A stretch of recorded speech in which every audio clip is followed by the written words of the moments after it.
কেন মাত্র ৪ মাসে বন্ধ হয়ে গেল? বেশ করেছি, প্রেম করেছি ধারাবাহিকটি একের পর এক হচ্ছে পরিবর্তন জি বাংলাতে।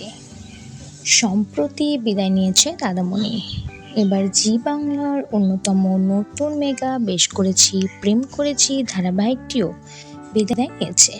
জগদ্ধাত্রী শেষ করার পর ওই সময়ে এই ধারাবাহিকটি এনেছিল ব্লুজ প্রোডাকশন হাউস।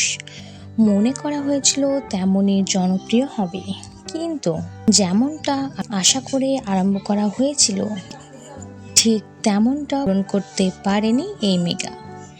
এই গল্পটা দর্শকের কাছে একঘেয়েমি লাগতে শুরু করে, যার ফলে টিআরপিতে বেশিরভাগ সময় পিছিয়ে থেকেছে।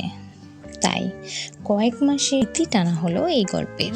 শুধুমাত্র টিআরপির কারণেই বন্ধ হয়ে গেল বেশ করেছি, প্রেম করেছি ধারাবাহিকটি। আগের বছর ডিসেম্বর মাসে আরম্ভ করা হয়েছিল এই মেগা। অবশেষে তাদের বিয়ের মাধ্যমে বিদায় নিল বেশ করেছি, প্রেম করেছি ধারাবাহিকটি। তোমরা আপনারা কে কে মিস করবেন এই ধারাবাহিকটি অবশ্যই কমেন্ট করে জানাবেন। ভিডিওটি ভালো লাগলে একটি লাইক করবেন।